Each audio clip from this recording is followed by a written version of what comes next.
Before Oxford University became famous, before Europe's great universities shaped the modern world, there was Timbuktu, in West Africa, in what is now Mali.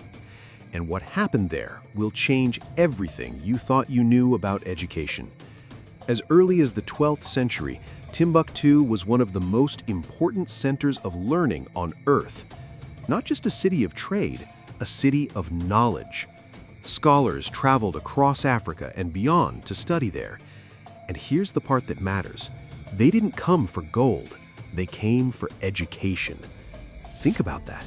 People crossing deserts, traveling for months, risking their lives for books, for learning, for knowledge.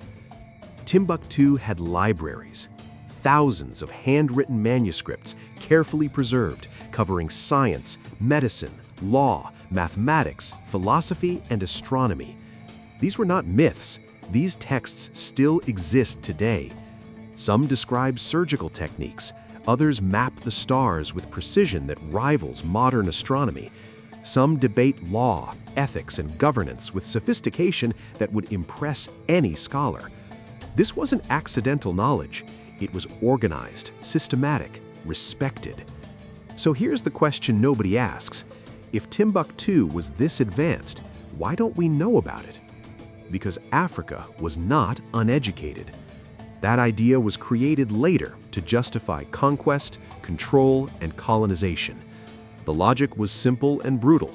A people with no history can be ruled, but a people who know their past are dangerous. So the libraries were ignored, the scholars were erased, and the narrative was rewritten. Not because it was true, because it was useful. But here's what they couldn't erase. Timbuktu didn't disappear. The truth was buried. The manuscripts survived, hidden in private collections, tucked away in family homes, preserved through generations who refused to let knowledge die. Today, hundreds of thousands of these manuscripts are being recovered, digitized, and studied. The evidence was always there. We just weren't taught to look for it. Buried history can still be uncovered.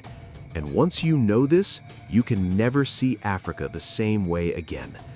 The story of education didn't start in Europe.